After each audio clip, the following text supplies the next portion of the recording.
Pessoal, vamos começar o podcast da perícia criminal da pós-graduação da Unigran Capital. Hoje eu estou acompanhado com 3 peritos de renome aqui do estado. O perito Bruno Gonçalves, a perita Karen e o meu ex-chefe, meu amigo, o perito Rodrigo Venceslau, direto de Costa Rica.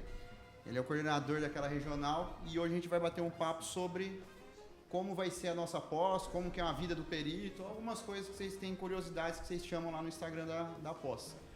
Vou pedir para vocês se apresentarem. Meu nome é Bruno, sou formado em Engenharia Química pela Universidade Federal de São João del Rei, Minas Gerais. Tenho mestrado em Ciência dos Materiais, na área de nanocompósito, à base de grafeno. E é isso. Bom, meu nome é Karen, eu sou química por formação. Eu me formei na UFMG. Eu tenho mestrado e doutorado na área forense, em Química Analítica, com foco de detecção de fraudes em carnes bovinas. E esse projeto foi desenvolvido em parceria com a Polícia Federal de Minas Gerais. A tese de doutorado foi muito bem aceita, ganhamos até um prêmio internacional de jovem cientista forense em 2020. Legal. E tenho também pós-doutorado na área de Química, mais voltado para a análise ambiental dos resíduos de metais e metalóides após o rompimento da barragem de Brumadinho, em Minas Gerais. Bom, pode falar. 3 químicos, né? 3 químicos e eu, como sempre, o biomédico perdido no meio. O biomédico está penetrando aí na área da química, né? E todo mundo em ciências materiais, né? E eu entrando também. Eu sou egresso aqui da Unigran, eu formei aqui em biomedicina em 2019, se eu não me engano. Tem algumas pós-graduações que a gente foi fazendo ao longo da vida acadêmica, principalmente para atuar no mercado de trabalho aqui do estado. Em 2022, igual vocês, eu entrei nesse concurso da Polícia Científica. Sou hoje responsável técnico pela tomografia do IMOL. A gente está desempenhando um trabalho bem bacana lá. Foi até reconhecido essa semana, né, Xará? Tivemos um reconhecimento pela Câmara de Vereadores aqui de Campo Grande, um desempenho de um caso que a gente conseguiu elucidar semana passada. E sou mestrando em Ciência dos Materiais também, por orientação do meu ex-chefe, mesmo orientador, né? Seguimos tudo. É bacana porque na perícia tem muito campo para estudo, né? Inclusive, qualquer área, se você quiser, tem campo para estudo. Química, engenharia, biomedicina, medicina mesmo, medicina veterinária, biomédico. Tem muita área para se pesquisar, muita coisa a ser descoberta ainda. Até uma basezinha, né? Eu estava levantando os dados lá do IML. Pô, se quiser trabalhar com um pouquinho de estatística, tem muito dado para levantar, tem bastante coisa para trabalhar. Quero que vocês conversem bastante agora entre vocês e para trazer para o pessoal que pensa em entrar na área que vocês entraram, o que é a perícia para vocês, como que vocês escolheram, por quê, como que vocês foram parar na perícia criminal. Eu começo? Sim. Vamos passar a vez para a Karen, que é mulher, não? Eu descobri a perícia numa palestra na minha graduação. Eu sou formado na Universidade Federal, no Mato Grosso do Sul, sou químico também, e lá dentro a direção, a coordenação trouxe um perito para palestrar. E todo mundo que assistiu aquilo lá ficou fascinado, sabe? É uma área muito encantadora. E aí, desde aquela época, eu sempre quis, né? Eu perdi o primeiro concurso, que foi em 2003, que eu me formei em 99. A cara, acho que nem tinha nascido ainda. Eu me formei em 99, aqui na Federal, e o primeiro concurso eu perdi, na verdade eu não fiz, foi em 2003, que teve aqui para a polícia, né? E fui fazer o de 2008. Aí eu fui aprovado, tal, deu certo, graças a Deus, estou aí desde então, mas foi uma palestra, assim, que a gente faz hoje naturalmente em várias escolas, a gente faz, a Polícia Científica tem esse hábito de ir nas escolas, hoje, inclusive, acabei trabalhando com alunos também, então isso é uma coisa que divulga o nosso trabalho e ajuda ainda mais a perícia criminal, a Polícia Científica ficar aí nos holofotes, né? Depois que a gente fez aquela palestra aqui na Unigran, deu fila de espera para fazer o estágio de conclusão de curso com a gente lá no IML. Assim, o pessoal falou de perícia, desperta bastante curiosidade, é bacana demais. Pode falar. Impressionante, né? E principalmente as mulheres, tá? Eu brinco que eu tenho, no canal que eu tenho 80%, 85% são mulheres que querem essa área. Elas vão dominar a perícia criminal há alguns anos. O mundo, né? Nossa. E você, Bom, Karen? Eu conheci a perícia, na verdade, como toda grande maioria da população, né? Através das séries. Sim. Então, a gente entra na faculdade, a gente começa a conversar com uma pessoa ou outra que sabe um pouco mais sobre essa área. E eu já estava no final do meu curso de Química, né? Eu fazia a licenciatura no noturno, depois fui fazer o bacharelado. No final da licenciatura, apareceu a oportunidade de estágio na Polícia Federal. Só que eu perdi essa oportunidade. Assim como o Rodrigo, eu perdi a primeira oportunidade. Eu cheguei a me formar, e aí quando eu já estava na segunda graduação, é que apareceu uma nova possibilidade. E aí eu já entrei em contato, falei, olha, já sou formada, mas estou fazendo uma segunda graduação. Tem possibilidade de fazer o estágio? E aí eles me chamaram, fiz a entrevista, participei de todo o processo seletivo e iniciei um estágio, já graduada como Química, numa segunda graduação, dentro dos laboratórios da Polícia Federal de Belo Horizonte. Né? Na época eu estudava na UFMG, então dentro da Polícia Federal de Belo Horizonte. E assim, é encantador, né? Ainda mais a estrutura de uma Polícia Federal. Então eu entrei para trabalhar no laboratório de Você trabalhou com o quê, cara? Eu era estagiária do laboratório de Química mesmo, então eu fazia todas as análises de Química e Toxicologia lá. Eu auxiliava todos os peritos nessa parte. Legal. E aí eu me apaixonei. E aí eu comecei a estudar para concurso, não tinha conhecimento, sabedoria para estudar para concurso, então levei um bom tempo até passar, né? E aí eu descobri que era aquilo que eu queria fazer e fui focando toda a minha formação nisso, que aí veio o mestrado, o doutorado e o pós-doc. Que essa parte de estudar para concurso, ela tem uma dinâmica diferente da graduação normal. Sim. E da pós-graduação, né? Outra Sim. pegada, é diferente. Massa. Eu comecei a me interessar, foi por volta de 2014, 2015, estava bem finalizando a graduação. E aí, me formei, vou começar a trabalhar. Mas não consegui, por motivos pessoais, né, de saúde, tive que focar mais em casa. Só que aí eu pensei, poxa, ficar só em casa também não vai dar. E aí me veio a oportunidade de fazer um mestrado, fui para a UFMG fazer um mestrado em Ciências dos Materiais, mas sem pensando, vou fazer um mestrado, vou me qualificar, mas eu quero ser perito criminal. Mas eu também não conhecia, não sabia, eu não sabia das séries, sabe? Eu não acompanhava. Uhum. Eu sabia, mas não acompanhava. E não conhecia também. E a perícia, naquela época, a meu ver, não era tão bem divulgada. Mas eu sabia do trabalho. Eu pesquisava por fora. E comecei a estudar.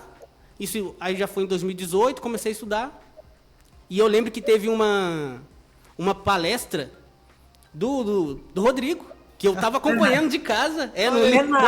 Uma palestra não, foi uma live que ele fez no YouTube, ele com Eduardo Ferrufino, e eu acompanhando, mandando perguntas, e aí eles falando do concurso e tal, eu pensando, é uma boa, não imaginava vir para o Mato Grosso do Sul, e aí o Rodrigo respondendo e tal, o perito e tal, faz isso, faz aquilo, e aí teve a oportunidade, né, em 2021, abriu o edital, Sim. E eu já estava estudando desde 2019, mas não abri, demorou pra caramba, demorou muito esse concurso. Isso. E aí, aí eu fiz, passei no concurso e hoje tô aqui, né, ao lado do Rodrigo, ao lado da Karen.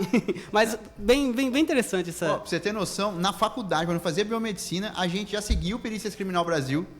É mesmo? Fazia parte do dia a dia. A pessoa que gostava, que eu era do grupo que gostava de circulação extracorpórea, perícia e imaginologia. Aí hoje... Interessante, eu tenho a formação nessas 3 áreas, mas eu consegui trabalhar dentro da perícia e com imaginologia. E o Rodrigo era o cara que a gente seguia também na faculdade. Aí. Quando eu fui lotado em Costa Rica, que eu cheguei, eu olhei assim e falei, pô, é o cara de Instagram, cara. Aí eu me apresentei pra ele, falei, cara, eu te conheço faz tempo já, viu? Você não me conhece, mas eu te conheço faz tempo.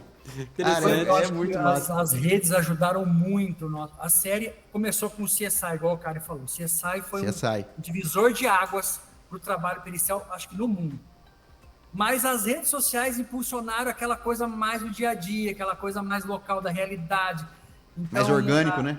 Eu trabalho no Instagram, divulgando o trabalho da perícia, basicamente desde 2010, 11. Eu comecei com Facebook, não tinha Instagram ainda, aí eu migrei para o Instagram. E até hoje nós estamos aí, né, cara? Divulgando o trabalho, mostrando um pouco da realidade, porque é uma realidade é pesado, a gente atende coisas bizarras, né? São mortes, são situações em que uma pessoa que não está preparada para aquilo, ela não suportaria tão.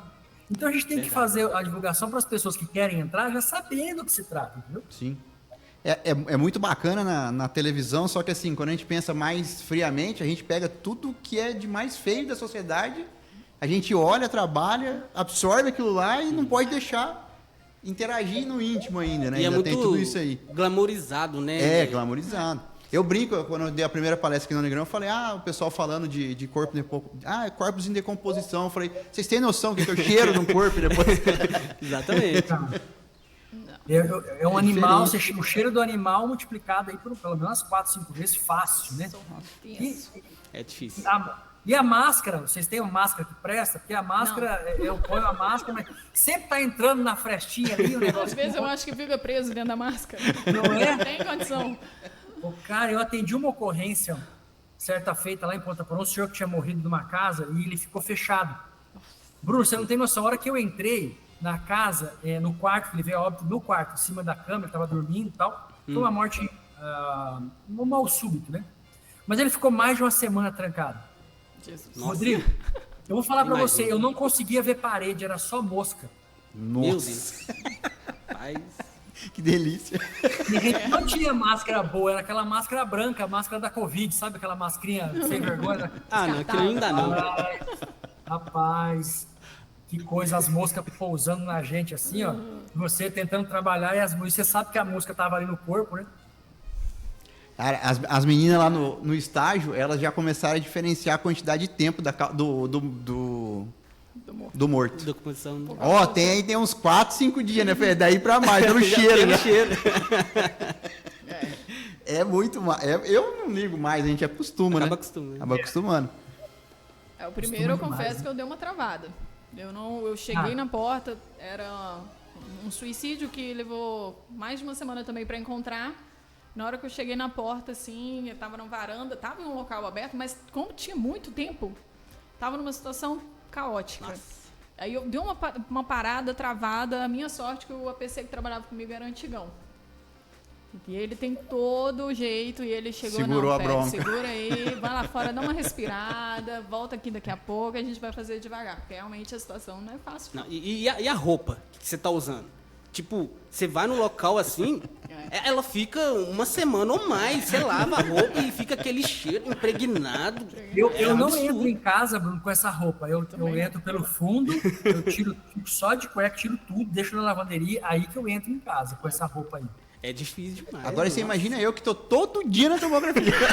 Mas todo dia você pega programa, todo dia? Olha, todo dia não, mas na semana a gente deve pegar uns 2 ou 3.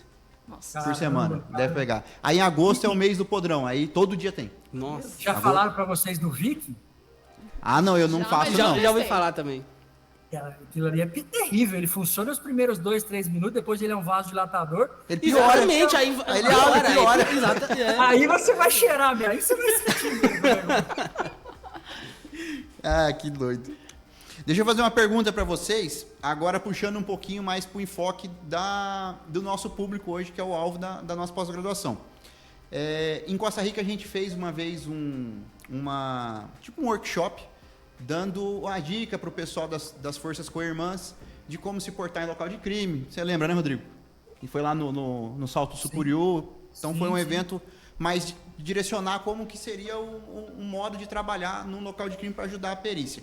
Aí, puxando essa ideia, como a gente trabalha hoje numa equipe absolutamente multidisciplinar, que a gente tem PJ formados em investigador de polícia, formados em diversas áreas, policiais militares formados em diversas áreas, agente de polícia científica, que é meu caso, também de diversas áreas, e peritos de diversas áreas, uma pós específica na perícia, que é essa que a gente tem hoje formulada aqui na Unigran, com práticas no sábado, com a teoria durante a semana. Como que vocês acham que melhoraria o trabalho da perícia e o trabalho do pessoal que vai passar pela pós-graduação? Um investigador, por exemplo, da Polícia Civil que faça essa pós-graduação, o que melhora na vida dele? O trabalho dele vai ficar mais coerente? Como vocês enxergam esse diferencial que a gente está tentando propor? Rodrigo? Cara, é fundamental, fundamental, porque Aquela palestra que nós demos para as forças de segurança, a gente ela já vinha sendo feita há alguns anos, inclusive. Mas quando você direciona, olha, o ideal é isolar aqui. Eu sempre brinco nas palestras, Rodrigo, que eu falo o seguinte: a empresa de energia, que é a Energisa, ela fecha uma rua para mexer num poste. Exato. A Sanesul, a Águas de Guariroba, ela fecha a rua para mexer num hidrante. E nós temos, às vezes, um morto ali e as pessoas não têm essa noção de que tem que fechar uma rua. Passa por cima do morto. Exato. Então, é costume, isso tem que ser modificado, tem que ser treinado. E essas palestras para as forças, as pessoas que buscam esse tipo de conhecimento numa pós-graduação de perícia criminal, com certeza, o trabalho dela no trabalho, ela vai ajudar muito a equipe de perícia e, consequentemente, vai ajudar nas provas e na justiça. Né? Sim. Nosso trabalho ele não funciona se a gente não tiver essas outras forças, né? Geralmente o popular comunica a polícia militar e a polícia militar geralmente é a primeira a chegar. Então, se ela não for extremamente capacitada para isolar o local, o nosso trabalho vai ficar totalmente deficiente, né? Muitas vezes a gente não chega a uma conclusão porque não estava preservado. E para uma família que espera uma resposta, isso é extremamente importante. Então, todo o conhecimento de um local de crime, de quais são as etapas de uma perícia, quais são os tipos de perícia, até mesmo os tipos de perícia, que muitas vezes eles não entendem, não conhecem, faz toda a diferença para que eles possam, num momento ali de preservação, falar, opa, não vou mexer aqui porque o perito pode precisar. Ou ele mesmo identificar, olha, eu preciso ampliar um pouco mais esse perímetro aqui, porque pode ter informação aqui que vai ser útil para a elucidação desse caso. Então, assim, todo o conhecimento gerado dos tipos de perícia que a gente faz, quais são as etapas que a gente precisa seguir, como que a gente precisa preservar as provas, né, cadeia de custódia, toda essa questão legal, né, para lá na frente não ser derrubado por um bom advogado, é super importante para as outras forças que atuam com a gente. E a gente só consegue trabalhar porque eles estão conosco. Sim. Sozinhos a gente não conseguiria. A gente não faz. Eu me lembro que algumas vezes, eu já estou em local de crime, né? Como eu falei que hoje eu estou no laboratório, mas quando eu atuava no local de crime, já teve algumas vezes de pedir pro agente público que está ali, né? Às vezes a PM, às vezes o investigador, tipo, igual a Karen falou, de pedir para ampliar essa área, né? E, tipo, às vezes esse tempo que a gente perde tentando analisar, primeiramente a gente já chega no local, você já pensa, o isolamento já não está legal. E aí você já pensa, eu principalmente fazia assim, já pensava tipo assim, poxa, no meu laudo. Então já pode dar uma alteração. Exatamente, pode dar alguma alteração. Então, o agente público, a pessoa que trabalhar nessa área, né, ela já sabendo como atuar nesse cenário, já facilitaria e muito, não só o nosso trabalho, mas também seria o diferencial para essa pessoa. Sim. Já chegar lá, já saber como que vai ser o isolamento, para não dar, igual a Karen falou, né, dar um problema no laudo, nas análises, aí o perito, ao isolamento local, ele ficou só ali naquele local, mas tinha outro... um local à parte que ele não analisou e aí tinha uma prova ali que precisava, confiou somente naquele isolamento prévio e aí pode comprometer tudo, a cadeia de custódia, né, que é uma parte mais importante. E aí todo um trabalho árduo ali pode perder, né, e por água abaixo. É importante a gente falar também que o pessoal que é da área do direito, né, os advogados, eles estão se capacitando cada vez mais. Sim. Então, a gente precisa que as forças de segurança, elas também façam isso, os peritos, ou quem realmente gosta da área e quer entrar. Né? A gente precisa se capacitar cada vez mais, a gente precisa entender cada vez mais da parte de direito, que a gente precisa saber, e da parte de perícia. Então, assim, uma pós-graduação que traga para você o que está mais em pauta, o que é mais atual, quais são os procedimentos mais utilizados hoje, quais são as técnicas que estão mais disponíveis, os equipamentos, né? A gente vai falar durante a pós-graduação sobre os equipamentos que hoje são utilizados, porque a tecnologia está revolucionária. Então, hoje a gente tem um equipamento, amanhã vai ter outro que vai ser muito melhor que esse. Então, assim, se a gente tem essa condição de conversar sobre isso, mostrar isso numa pós-graduação, já facilita muito a vida de quem vai entrar nessa área ou trabalhar próximo dessa área. E fazendo o papel do advogado diabo, o cara do direito, o operador do direito, também é é um diferencial para ele, né? Sim. Ele pegar um laudo de um perito e ele assim falar, Exatamente. aqui ele deu o furo, vou derrubar aqui. Isso aí também vai dar um embasamento para ele, né? Porque o nosso foco é pegar tanto a perícia interna quanto a externa aqui na pós-graduação, né? Sim. Então até o operador de direito já... Eu sei que dificulta a vida de vocês, mas assim, pensando, vamos falar comercialmente pensando, ele é um cara pró para essa, eletivo para essa pós-graduação. Sim. Por exemplo, quando você faz uma pós-graduação na área de perícia criminal, se você fizer bem feitinho, num lugar bom, igual é a Unigran, igual nós temos aqui um quadro de professores muito especial, vamos dizer assim. Quando você passa num concurso e vai se adentrar, por exemplo, numa academia de polícia, as coisas serão mais fáceis lá dentro. Além de você ter o título, né, o ponto de na titulação. A titulação, você tem aquela titulação, as coisas elas ocorrem mais naturalmente. No meu caso, por exemplo, Rodrigo, não tinha nada disso em 2009, não se falava de pós-graduação em perícia criminal como tem agora. Então, a academia foi, sabe, um Kinder Ovo. Você abre, opa, surpresa, é isso. Sabe, essas coisas. Você nunca sabia que perícia que você tem que fazer, qual é o tipo de perícia. Eu sabia que eu queria fazer perícia. Qual? Como? E uma coisa, e como? Mas uma pós-graduação dessa, ela abre a visão do candidato, ela abre a visão da pessoa, além de melhorar, claro, o trabalho do conjunto todo da segurança pública, né? Porque também muito do conteúdo que será abordado também é abordado nos cursos de formação. Sim. Então, a pessoa, se ela já entra no curso de formação já com essa bagagem, é um diferencial para ela, para até alcançar melhores posições no curso de formação, que vai dar um diferencial para ela. Exatamente. Para ela escolher melhores lotações também. Só para conceituar o pessoal que está assistindo, é o seguinte: quando vocês entram numa academia de polícia, você entra lá com a sua pontuação do concurso e a gente tem as unidades regionais de perícia para onde você vai ser distribuído e lotado. A partir daí começa uma guerrinha interna. Então são provas semanais e você quer tirar mais nota que o seu colega. Vai ser seu irmão daqui uns dias, mas você precisa tirar mais nota que ele. Porque senão você vai cair numa regional longe de onde você mora ou então numa regional que você não quer trabalhar. Então isso que o Bruno está falando é voltar para isso aí. Você já entra no Acadepol com uma base pericial já prévia, já vai te facilitar bastante. Exatamente. Bastante mesmo. Eu até comentei com o Rodrigo aqui, antes da gente começar, que durante a nossa Acadepol, eu estava numa classificação. Na última prova, eu perdi a minha posição por uma prova com a nota na 4ª casa decimal. Então, tipo assim, a guerra é guerra. É guerra.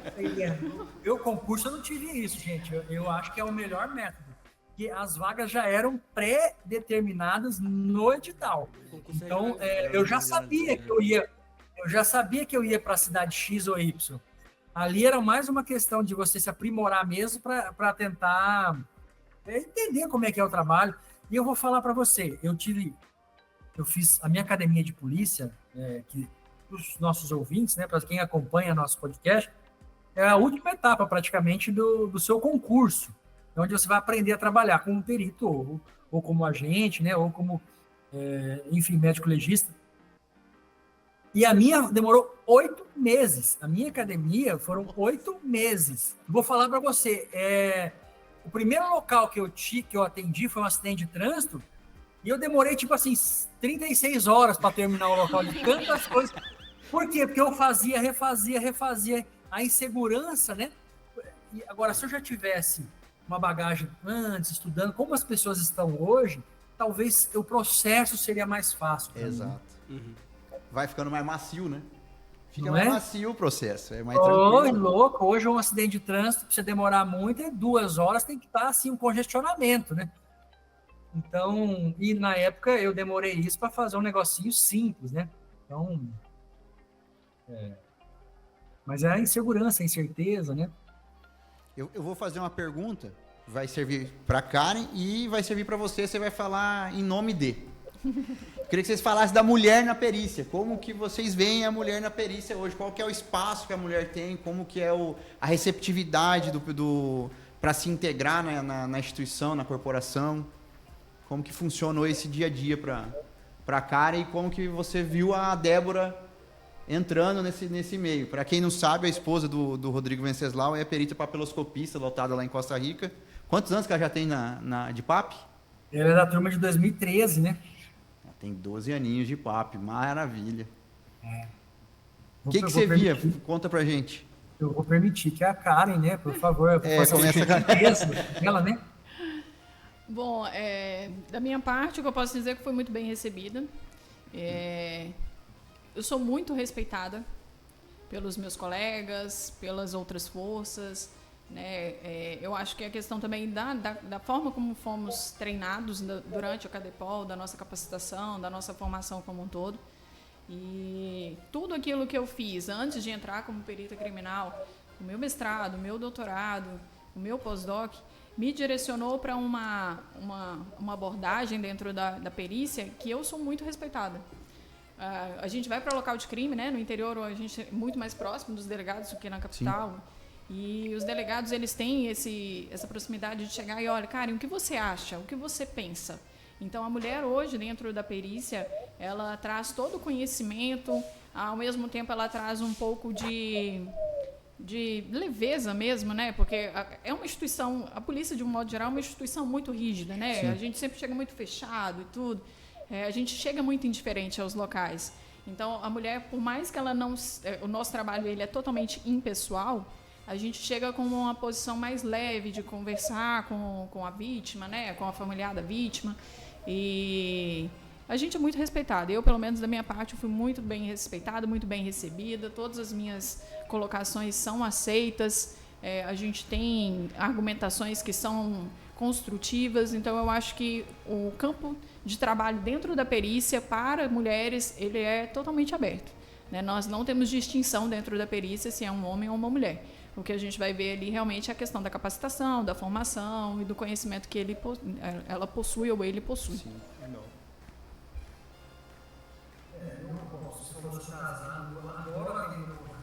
Hoje eu não atendo mais, estou no administrativo que me entedia eternamente, porque eu gosto de estar lá na cena do crime, de mexer mesmo. E eu adoro quando a Débora vai comigo, porque a percepção dela, por mais que ela seja perita papiloscopista, a percepção dela das coisas me ajuda muito às vezes. Então, e a mesma coisa eu acredito que com ela. E o trabalho da mulher, às vezes a mulher tem uma visão diferente do homem que está ali, entendeu? E isso um contribui com o outro. Eu não vejo... Igual eu falei, as mulheres vão dominar o mundo, mas a perícia criminal em particular, porque cada vez mais nós temos mulheres adentrando os concursos públicos. Quando eu comecei eram 3 homens, porque né, nenhuma mulher. Já no próximo curso já chegaram 2, 3 mulheres. Hoje aqui nós temos várias mulheres também, então... A maioria é mulher, né? A maioria é mulher. A maioria é mulher na URP. Então você tem as mulheres se sentem atraídas por esse tipo de cargo, esse tipo de profissão, porque é impressionante como elas gostam, como elas atuam nessa área de forma brilhante. Mulher é curiosa por natureza, né? Investiga tudo. Já ajuda. Ajuda bastante. Verdade. É verdade.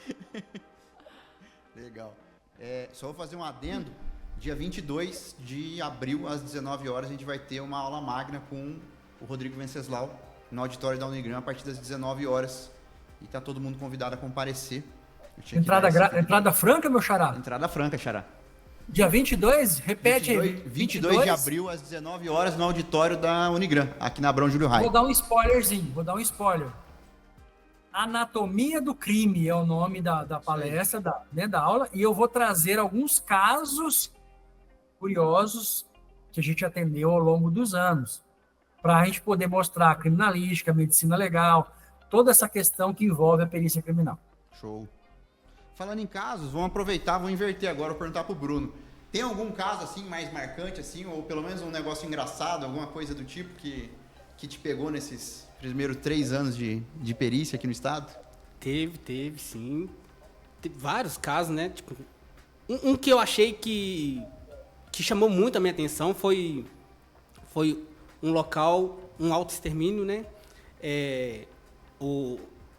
A pessoa ela tirou a própria vida e quando a gente chegou ao local, tinha um cachorrinho bem perto da vítima e para todos fazer os levantamentos, né, periciais, tinha que remover, né, a vítima, o corpo, né?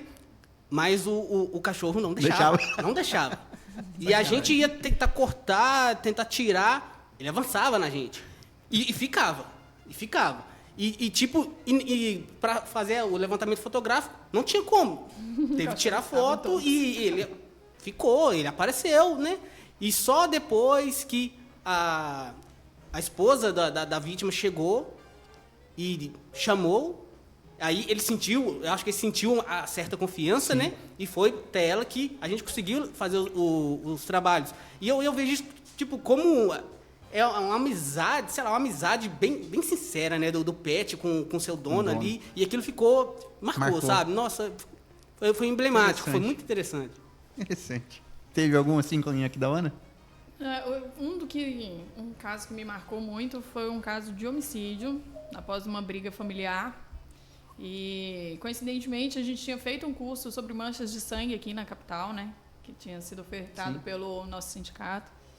E aí eu já cheguei nesse local, eu olhei assim do lado de fora, olhei o portão e falei assim, meu Deus, o que tinha de mancha do lado de fora do portão já era muita. Aí eu comecei avaliando todas as manchas. Quando a gente abriu o portão, o corpo da vítima estava logo atrás do portão, né? Dentro da área da residência, né? Fora da casa, mas ali na área. E eu olhei para o corpo, geralmente eu não mexo no corpo primeiro, né? Eu acredito que a maior parte de nós, a gente não mexe no corpo primeiro, porque depois que você despacha o corpo, todo mundo vai embora, você fica sozinho no local. Exatamente. Pelo menos eu gosto de mexer no corpo por último, para ver todo o local primeiro, Estratégia. né? Para não ficar sozinha, né? Porque senão a polícia militar vai embora, todo mundo vai embora, a gente fica ali sozinho. Nesse caso, eu fui informada que um familiar estava ainda dentro da casa. A gente não sabia se estava vivo, se estava morto. E o corpo dessa vítima estava lá fora. Então eu falei, vou liberar o corpo primeiro. Quando eu olhei para o corpo, não tinha manchas hipostáticas, nada. Eu olhei e falei assim, gente, mas isso aqui perdeu muito sangue. Aí o investigador virou e falou assim, você já olhou na porta da cozinha? Aí eu falei, não. Ele, então você vai ver daqui a pouquinho. Eu fui andando, passei no corredor, mancha de sangue. Entrei na porta da cozinha, mancha de sangue. Todos os cômodos da casa tinham sangue. Todos. Foi uma briga tão violenta, tinha tanto sangue, que a vítima lá fora, quando ela caiu, ela já tinha praticamente perdido a maior parte do sangue do corpo. Então, esse foi o que mais me impactou e foi uma briga familiar, né? Então, assim, a gente vê a brutalidade de uma briga familiar que envolvia ali droga, envolvia álcool e chegou num ponto em que um familiar matou o outro. Então, esse, para mim, foi o mais impactante. Eu levei muito tempo para fazer esse local por conta disso. Eu tinha muita informação, né? E aí fizemos um local muito bem feito. Assim, a gente levou umas 3, 4 horas para fazer, mas fizemos um local muito bem feito que deu um resultado positivo na investigação. Legal. Massa. É massa, assim, né? Quando a gente consegue responder, né?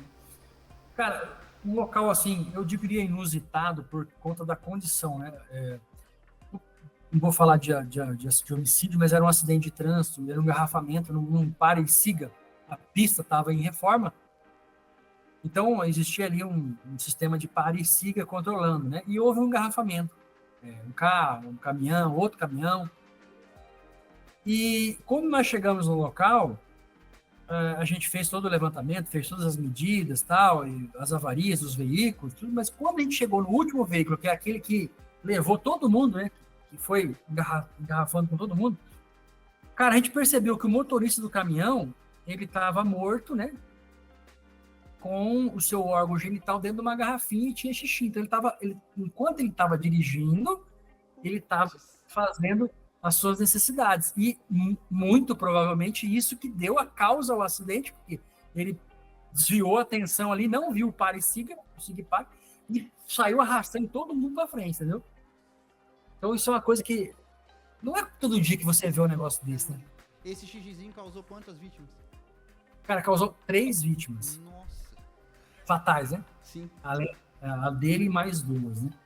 Então, assim, são coisas que você vê no dia a dia. Por exemplo, eu estava falando hoje, ocorrência em que uma das ocorrências mais, assim, tristes para mim é atender cachorro, criança e idoso. Cachorro, gato, animal, né? De maus tratos. E eu fui atender uma ocorrência em que a mãe simplesmente, recém-nascida, a criança, ela estava lá, bebeu, dormiu e virou em cima da criança na cama e a criança morreu asfixiada, né? Com a mãe desmaiada na cachaça. Então, assim, isso é terrível pra gente, mas faz parte do trabalho, né?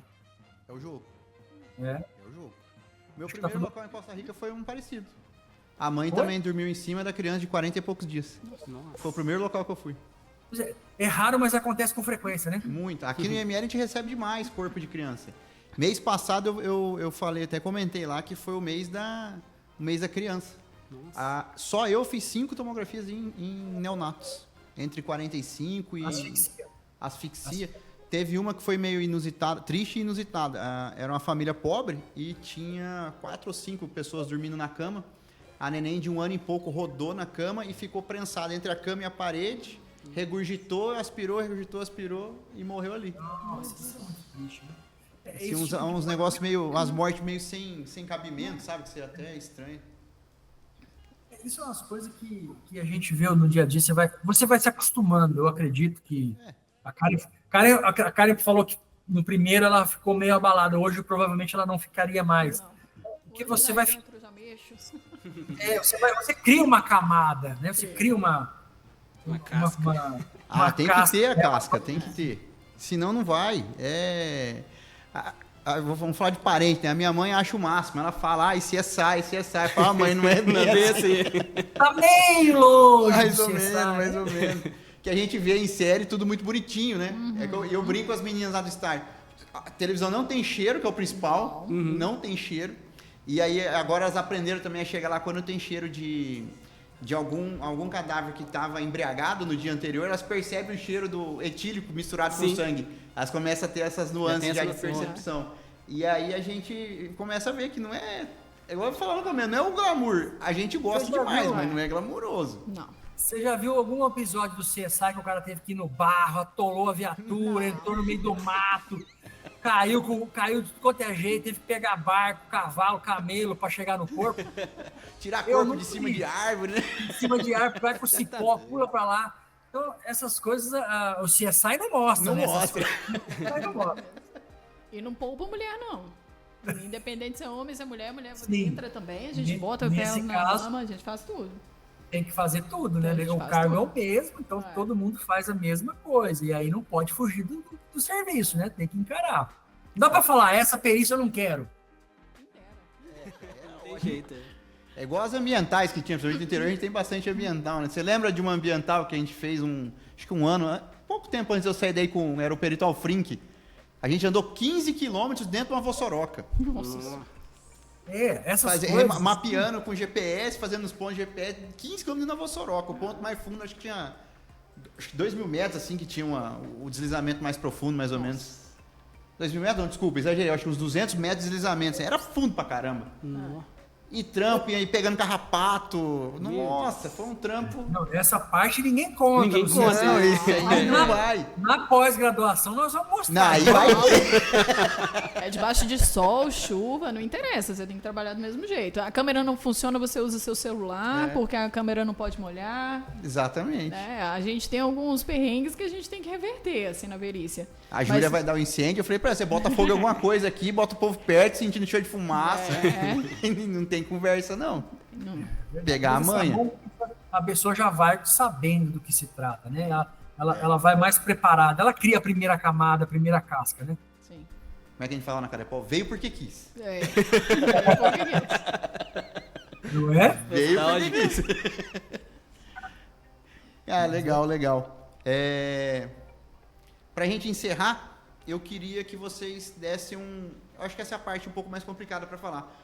O que vocês sentem da perícia hoje? Assim, como vocês veem a perícia daqui para frente? Vocês acham que tem espaço para melhoria na perícia? Não só a parte técnica, assim, mas assim, o que vocês esperam da perícia para a vida de vocês, principalmente? Uma ideia mais ou menos voltada para isso aí. Para quem quer entrar, para a pessoa que vai entrar nessa área, ou para quem quer conhecer essa área, saber, não, eu vou enfrentar mais ou menos o que os meninos estão falando ali, é mais ou menos a minha ideia, para ele também se sentir meio que representado por nós. Vai, senhor coordenador. Cara, sempre tem espaço para melhorar, né? Inclusive, a gente perceber que a Polícia Científica hoje recebeu 2 equipamentos aqui no estado do Mato Grosso do Sul, que são scanners tridimensionais. Daqui uns dias, o perito quase vai fazer online no local, né? Porque se você, né, não duvido, mas sempre tem espaço a melhorar. A perspectiva é de novas tecnologias com a chegada da inteligência artificial, né, o aprendizado de máquina, machine learning, isso tende a melhorar ainda mais os resultados, as respostas das análises, equipamentos e análises novos vestígios podem ser determinados, detectados, então espaço tem para todo mundo, em todas as áreas, e isso que a gente quer, a evolução da polícia científica. Eu acho que a gente está passando por um processo de revolução no Brasil, né? Nós ainda, infelizmente, somos muito atrasados em relação ao que temos no exterior, mas a gente está passando por um processo de revolução. Exemplo disso que a gente tem 2 bancos que são muito importantes aqui, né, no Brasil, que é o Banco de DNA e o SINAB, que é o de balística. E esses bancos, eles trazem muitas respostas para casos que estão aí parados. Então, a gente está passando por uma fase de integração entre as polícias, né? Então, a gente está tendo informações que saem daqui do Mato Grosso do Sul e pode dar um resultado lá no Pará, por exemplo. Sim. Então, a gente está passando por um processo de evolução. E também na parte do pessoal, né? A gente está vendo aí que existem diversos investimentos na área da perícia, formação profissional. Então, a gente já entra com uma visão inovadora. Nós, quando entramos, né, a gente praticamente dobrou o quadro de servidores, né? Então, a nossa visão ela já é diferenciada, porque, poxa, tinha pouca gente para trabalhar antes, agora a gente tem o dobro. O que a gente consegue fazer? O que a gente consegue evoluir? Vamos tentar fazer alguma coisa nova, vamos produzir mais, vamos fazer novos projetos, vamos tentar conquistar recursos de outras formas. Então, a perícia em si, ela tem evoluído e eu espero que isso aconteça aqui no estado de Mato Grosso do Sul. A gente está vendo isso acontecer, principalmente também em relação ao pessoal. Nossa. Eu acredito que a evolução e a capacitação é para ontem. Porque falando especificamente na área onde eu estou, na análise de entorpecente, às vezes a gente recebe certas amostras que a gente não consegue analisar com a instrumentação que a gente tem hoje em dia. Então, é um sinal de que quem que produz esses materiais estão se qualificando. Sim. Então, a gente não pode ficar para trás. Então, é necessário ter pessoal capacitado, que tem uma visão maior de mundo, utilizar outros métodos, outros materiais, porque, assim como a criminalidade está avançando, não podemos ficar para trás, temos que avançar. Temos que avançar. Isso. A sociedade necessita, e essa é a resposta que a gente tem que dar. E a gente tem que também trazer uma informação que, quando a gente, né, durante o curso, a gente vai falar muito sobre isso durante as disciplinas, nem sempre a gente vai conseguir ter o melhor equipamento disponível no mercado, porque é caro mesmo. Caro. Qualquer equipamento da área pericial é muito caro, mas a gente vai capacitar pessoas para que elas tenham ideias de projetos, como o seu projeto, que possam utilizar fontes alternativas para gerar recursos mais baratos, né? Um material mais barato para uma análise de entorpecente, ou um método de análise de local de crime, de papiloscopia, por exemplo, que utilize outros tipos de pós, como a gente tem diversos casos aí de procedimentos de trabalho sendo desenvolvidos em outras perícias de outros estados. Então, assim, a intenção da pós-graduação, na verdade, é abrir a mente, né? A gente quer Exatamente. abrir a mente para que as pessoas elas vejam ali alternativas que melhoram a qualidade do trabalho pericial. Legal. Botar só uma pontuação, eu não sei se você sabe dessa, Xará. O doutor Guido, lá do IML de Dourados, ele defendeu o doutorado essa semana. Você viu a tese? Entomologia. O convite. Cara, fantástico aquilo. Ele tá... Entomologia. Oi? A entomologia forense é uma área que, se tiver 3.000 estudantes, ainda é pouco para estudar os desdobramentos, né? E ele buscou ali justamente determinar resíduo de Chumbo. tiro, né? GSR, né? Que é chumbo, bário e antimônio, nas larvas, porque quando tem o tiro, às vezes você tem uma ossada, você só vai encontrar o pulpo ali, a larva. Então, na larva, para ver se a larva teria digerido esses metais pesados, indicando que havia ou não, por exemplo, uma execução, né? Foi a tese de doutorado dele, muito boa. E a gente tem que parabenizar, na verdade, né? Porque não é fácil você trabalhar, pesquisar, é só para aqueles que têm mesmo... Tem que querer, tem que querer. E aí, puxando agora um pouquinho para o meu lado, a gente está tentando inovar no IML com inteligência artificial, também para agilizar a leitura da imagem, né? Que cada imagem da tomografia gera mais ou menos 1,5 GB de dados. Então, para a gente ter aquilo num tempo real, a gente teria que ter um radiologista 24 horas por dia. E assim, a gente ter um profissional qualificado 24 horas por dia, eu acho que nenhuma área, nem da polícia, nem de outro lugar, a gente tem esse cara 24 horas por dia. Então, assim, a inteligência artificial seria uma baita alternativa para a gente poder gerenciar essa quantidade de informação que tem lá. E não só para causar mortes, né? Mas, igual eu estava comentando antes da gente começar, tem alguns estudos que a gente consegue trabalhar a balística forense com a tomografia, identificando fragmentos, que às vezes na balística forense a gente não vai conseguir ter o calibre da arma só com aquele fragmento, mas a gente tem alguns estudos que pela radiação devolvida do fragmento a gente consegue estipular qual calibre que é. Então isso a gente poderia trabalhar com a tomografia. Então ainda estamos engatinhando, né? Estamos engatinhando. Mas o primeiro passo foi dado. O primeiro passo foi dado. Vamos ver como é que vai ficar agora. Vai dar certo, vai dar certo. Não, a tendência é só melhorar, na verdade. A pesquisa que a gente trabalha também é relacionada a resíduo de tiro, né? Só que hoje existem estudos que falam que mais de 20% das munições utilizadas, principalmente no Rio de Janeiro, nessas cidades não violentas, né? Vamos colocar assim, né? Rio de Janeiro, Salvador, que são cidades bastante violentas. As munições são NTA, quer dizer, No Toxic Ammunition. Então, você não tem esses marcadores, por exemplo, de chumbo, de bário, de antimônio. Porque, em tese, são munições ecológicas, né? Então, ela não tem metal pesado. E um dos trabalhos nossos é buscar, por exemplo, soluções para esse caso. Né? Soluções para isso. E já estamos tendo bastante resultados promissores, bem bons mesmo, né? E já aliado, se você alia aí a inteligência artificial, vai melhorar os dados estatísticos, vai melhorar tudo relacionado aos seus gráficos. Então, isso é muito importante, é muito bacana. A ideia é cada vez mais... Lá no IALF tem bastante relação com o FMS, né? Sim, tem o pessoal que se mistura bastante lá, tem PhD, tem uma galera trabalhando lá. Eu acho que a ideia que a científica teria que ter, acho que de base, era ter essa relação com o ensino e docência, né? Eu falo, Rodrigo, que o único cordão umbilical... Nós somos imparciais, né? Todo mundo sabe que o trabalho pericial ele tem que ser um trabalho imparcial. Só que o único cordão umbilical que tem que ser ligado é o nosso com as universidades, que é a pesquisa, na verdade. Esse ramo da pesquisa. Então, a polícia científica ela tem que ter essa ligação, esse elo tem que ser muito forte entre os institutos de pesquisa, as universidades, no caso aqui no Brasil. Né? Estamos tentando, estamos no começo, no caminho, vai ser um link massa, vai dar bom. Pessoal, vou encerrar. Quero agradecer novamente, de coração, a presença de vocês dois aqui. Foi meio correria, mas foi bom pra caramba. Meu xará, muito obrigado pela sua presença aí no país Costa Rica.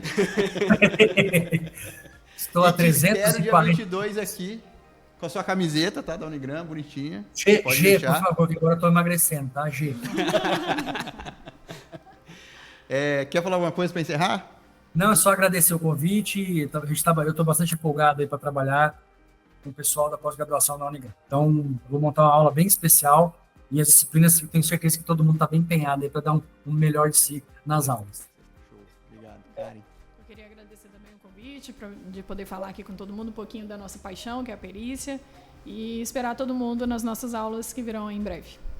Brunão. Também agradecer a oportunidade de estar aqui, né, com esses feras, e esperando vocês. Beleza. Muito obrigado, pessoal. Valeu mesmo.